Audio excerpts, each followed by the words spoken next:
Quick scenario. You're in a hallway conversation with a colleague. They're telling you about a difficult project. You nod, you say, once, you walk away.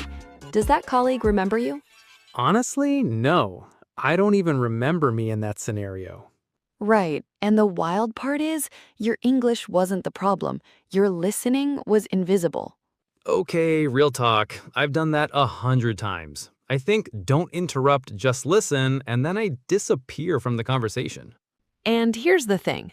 Listening well in English isn't silent. It's noisier than you'd think. 3 small habits, and you go from invisible to unforgettable. Welcome to Say It in English, the podcast that teaches you to speak business English the way it's actually spoken at work, not from a textbook, from real conversations. I'm Lexi. And I'm Tom. And if that little scenario at the top hit a little close to home, good. That means today's episode was made specifically for you. Today, we're covering 3 habits that make you sound like a strong, engaged conversationalist at work. The beautiful thing? None of them require a bigger vocabulary or more grammar study. Just 3 small things you can use starting with your very next conversation.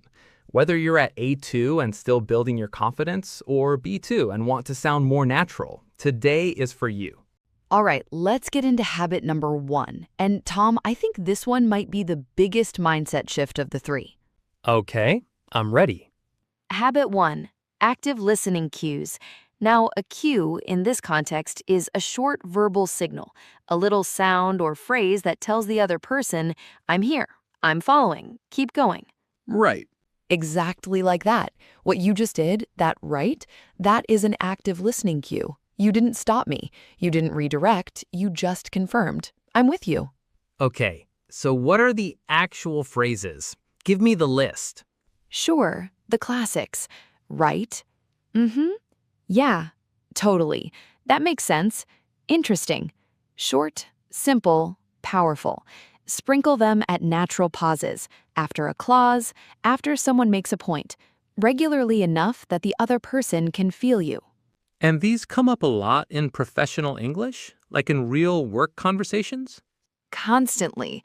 If you watch 2 native English speakers in a meeting or on a call, you'll hear these every 15 to 20 seconds, like a conversational heartbeat.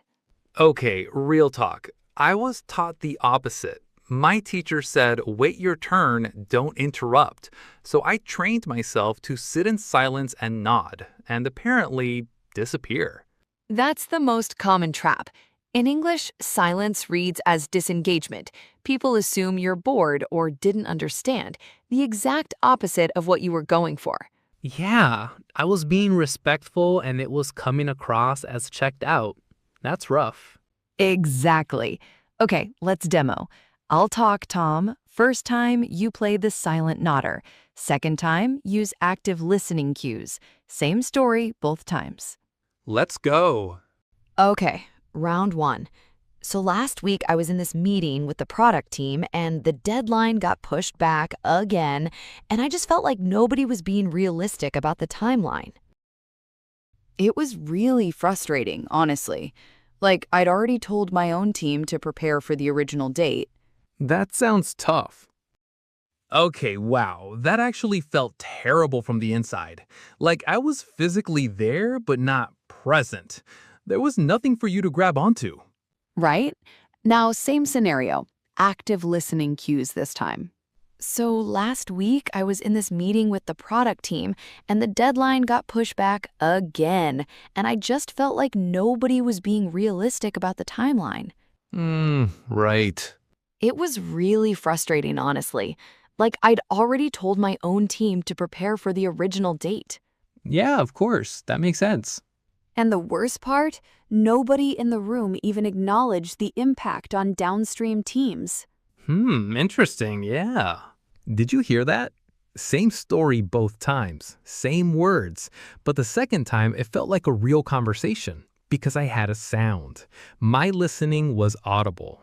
Exactly. That sound told me, he's with me, keep going. So for everyone listening, right? That makes sense. Interesting. These are not interruptions. They are invitations to keep talking. hold on. Won't all this right, start sounding annoying?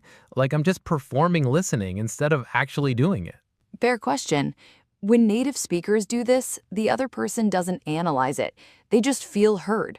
Robotic repetition in the same flat tone, yes, that's off. But natural rhythm with variety, that's just conversation. So the key is variety. Don't repeat one cue on a loop. Exactly. Mix it up. Here, totally there. Right, yeah, when you really agree. Okay, habit two. All right, Bree. Habit two, follow-up questions. This one is the biggest differentiator between someone who seems interested and someone who actually is interesting to talk to. Okay, what's the difference between a follow-up question and just a regular question? Good distinction. A regular question comes from your own curiosity. It doesn't matter what they just said. A follow-up question digs into something specific they said. You're building on their thought, not replacing it with yours. So instead of going, oh yeah, that happened to me too, you turn it back to them. Exactly. Give them more room. Try, how did that land? Or what made you decide that? Or what happened next? That natural curiosity makes you seem genuinely invested, and people remember that. So someone tells you their project got delayed, instead of, oh yeah, I hate delays too, you ask, What made you hold the original timeline as long as you did? Or how did your manager respond when you flagged it? You're making them the expert of their own experience. I like that framing, making them the expert of their own experience. And you don't need complicated vocabulary to do it. Exactly. Low vocabulary required, high emotional impact. Listen for the most interesting detail they mentioned and ask about that one. Okay, demo time. You want me to talk this time? Yes, you share the story. I'll play the bad listener first, then the good one. Same story both times. Got it. Okay, so I finally gave that big presentation to the senior leadership team, the one I've been preparing for about 3 weeks solid. Oh, nice. I had a presentation last month too. It was so stressful. I barely slept the night before. Right. Cool. And I did it. Took your story and immediately made it about me. Very human, but totally unhelpful. Yeah, it was like the conversation bounced off you and came right back to me. I didn't even get to finish. Exactly. Now, same story, follow-up question this time. So I finally gave that big presentation to the senior leadership team, the one I'd been prepping for 3 weeks. Oh, wow. And how did it go? Did they respond the way you were expecting? Actually, no, they were way more positive than I thought.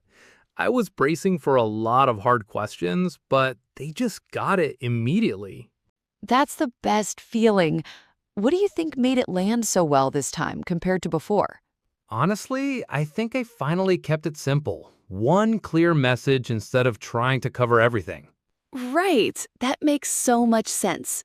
Okay, night and day. You kept pulling me forward. Every question was like, there's more here, tell me. I wanted to keep going. That's the effect of a real follow-up question. It says, your story matters. The person on the other end feels good. They remember the conversation, and they remember you. I'm already rethinking every conversation I've had at work in the last month. Ha, same, honestly. Okay, habit 3. And I'll be honest, this is my personal favorite. It sounds almost too simple when I explain it. Those are always the best ones. Let's hear it. Habit 3 is called echo and add. You don't need a clever response. You just need one word from what they said repeated back to them, and then a brief reaction of your own. Wait, that's it? One word? That's it. So if someone says, the whole process was exhausting, you echo it. Exhausting. Yeah, when you're carrying the whole thing alone, it really wears you down. Short, but connected. Oh, so you're showing them you heard the specific word they chose, not just a general idea, the exact word. Yes, word choice is deeply personal. When someone says exhausting instead of hard or stressful, that's the word they felt. Echo it back and they feel seen, not just heard, actually seen. Okay, that is actually kind of deep for a podcast called Say It in English. Ha! We contain multitudes. But in English, professional settings are very word conscious. When you echo someone's exact word back, it signals real attention, not just polite waiting. So the structure is pick the emotional word, echo it, then add a short reaction. Exactly. And the ad doesn't need to be brilliant. Something like, "You said frustrated. I had the exact same reaction when my project got cut last year." You're connecting without taking over. Bridging. Right, like I acknowledge your experience and here's where I meet you, not hijacking the story, just stepping into the same room. Perfect way to put it. Stepping into the same room. Okay, demo. Tom, set up the scenario. I'll play both versions. So we had this client call that just went completely sideways. I was kind of blindsided by how aggressive they were from the very start. Yeah, client calls can be really tough. You should always set a clear agenda beforehand. That usually helps manage the tone. Right.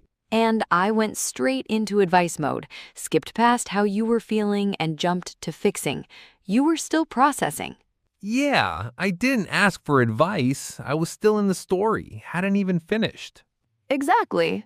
Now, echo and add.